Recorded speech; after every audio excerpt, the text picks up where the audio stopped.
In states around our country, extremists have proposed and passed laws that have denied women access to reproductive health care. And the stories abound. I've heard stories of and have met with women who were being denied emergency care because the healthcare providers there at an emergency room were afraid that because of the laws in their state that they could be criminalized, sent to prison for providing health care. We have to be a nation that trusts women. That was Vice President Kamala Harris making some history this afternoon in a first moment at a Planned Parenthood in Minnesota. It is the first visit by a sitting vice president or president to a facility that provides abortion health care.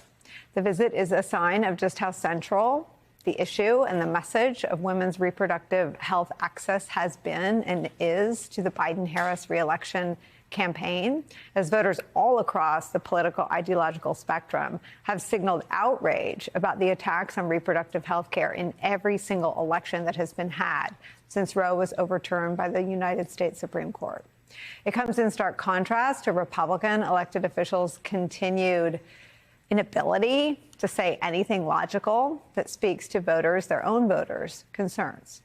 Our friends at the Maddow blog pointing out this, quote, House GOP leaders invited leading anti-abortion activists to join the Republican conference for its annual retreat this weekend, including the leaders of the Susan B. Anthony list and March for Life, organizations that have not only attacked abortion access, but IVF and some of the most common forms of birth control.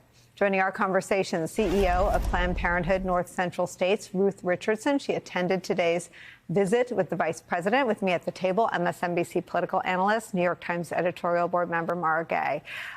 Tell me, Ruth, what this was like. Did it have, sometimes you're at something that's happening for the first time and it very much hangs over a visit, and sometimes it seems like the most normal thing of all. Tell me what today was like.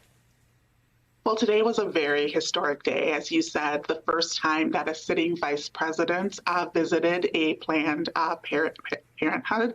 And I just think that it is amazing amplification to really bring and shine a light on the stories of what's been happening since the overturn of Roe v. Wade. Ruth, it's amazing to me that abortion is now more popular among the general public than at any point since the question has been asked by pollsters. It's also amazing that abortion is shooting up to a 1, 2, 3 issue for a lot of voters. It's the highest it's been and it's the most popular it's been. What is the next step to making sure this issue is front of mind for voters in November? I think an important piece of this is really connecting the dots to people to understand what happens when there are restrictive abortion bans. First, we know that abortion bans do not ban abortions for everyone, just with individuals who have barriers in terms of thinking about socioeconomics or the means to travel.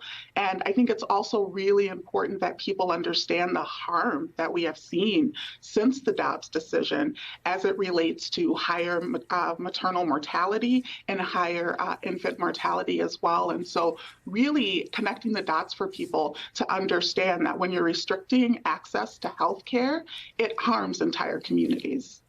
Let me read some of what the vice president said there today. She said the work that happens here is about providing assistance to women who do not live in the state of Minnesota, because sadly this state exists in a neighborhood where laws have been passed to deny people reproductive health care. And so women have to travel here. You know, the majority of women who receive an abortion are mothers.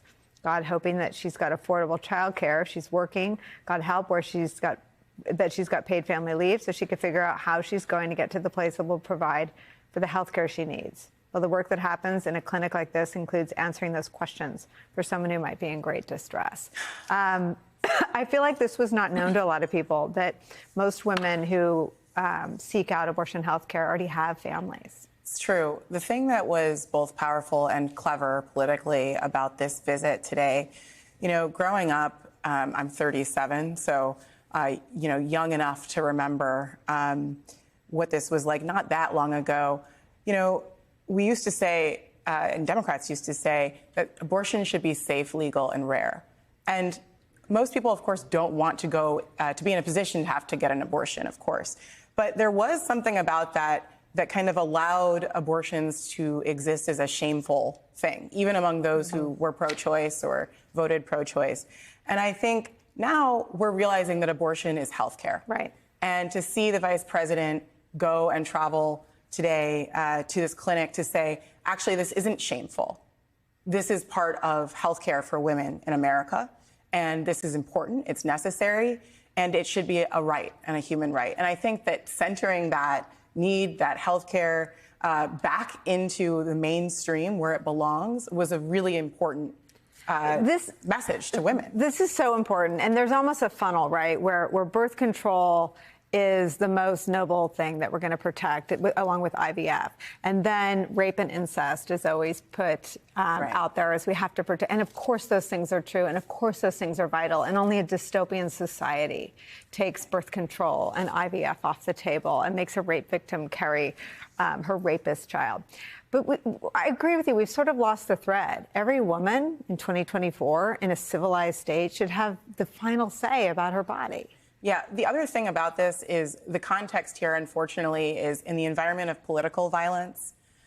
We do have to think about what this visit means.